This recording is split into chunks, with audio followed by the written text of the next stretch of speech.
মেলিসে হাতা কেনে রাঁধে আইস গায়ে আন্নগরে এইটাই দিয়ে আইম তা আঙ্গ নোয়াখালীর বাসা এটার কয় মেলিসে হাতা আন্নগ কোন জেলাতে এটার কি বাসা কয় অবশ্যই কিন্তু কমেন্ট করে আরে জানাইবেন। একদম প্রোফাইলি আজকে দেখাই দিম কেনে মেলিসের হাতা রান্না করে। আসসালামু আলাইকুম, সবাই কেমন আছেন? আশা করি অনেক বেশি ভালো আছেন। তো কিছু নোয়াখালীর বাসা কয়ে দিলাম, আসলে কেমন লাগছে আমি জানি না। আমার নোয়াখালী বাসা, আমি যখন নোয়াখালীতে যাই আমি প্রপারলি নোয়াখালী ভাষা বলি, আর ঢাকাতে আসলে ঢাকাই ভাষা বলি, কিন্তু আমি যখন বয়স দিই আমি কেন জানি প্রপারলি নোয়াখালী ফুল ভাষাটা বলতে পারি না, এটাই আমি বুঝতেছি না।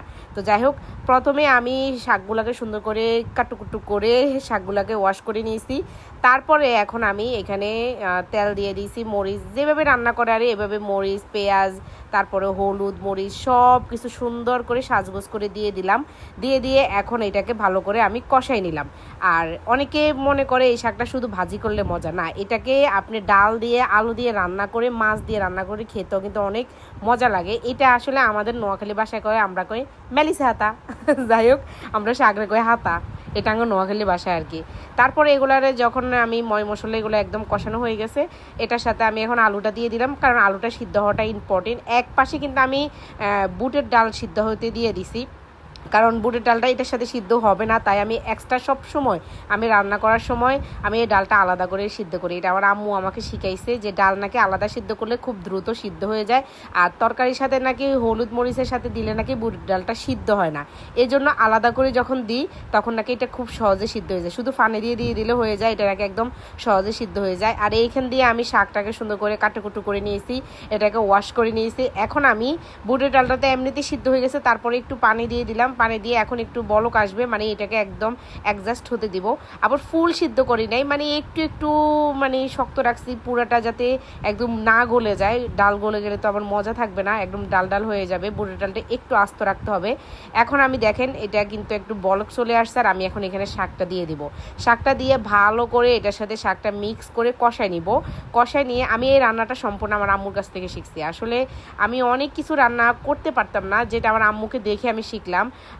মানে একটা তরকারি আমার আম্মুর কাছ থেকে শিখে ওই অনুযায়ী আমি অন্য তরকারি এখন রান্না করতে পারি, যেহেতু একা থাকি, এখন রান্না করে তো খেতে হবে। এখন তো এখানে আম্মু নাই যে আম্মু খাওয়াই দিবে।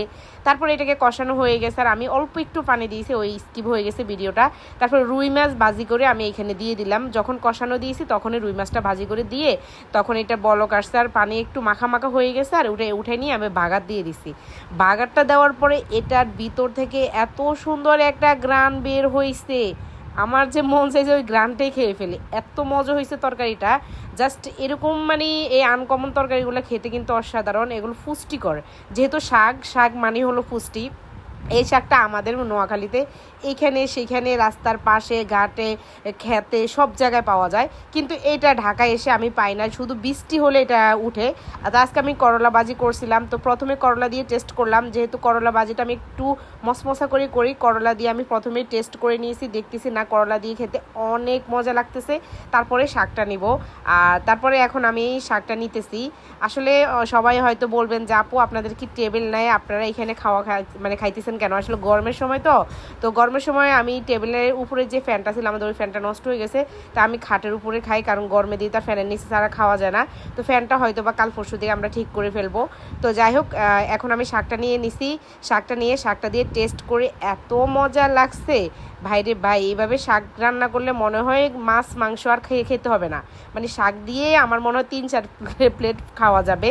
তো ভিডিওটা আজকে এই পর্যন্তই ছিল। শাকটা অনেক আপুরাই বলছে শাকটা আমি রান্না করি, তো সবাই ভালো থাকবেন, সুস্থ থাকবেন, আল্লাহ হাফেজ।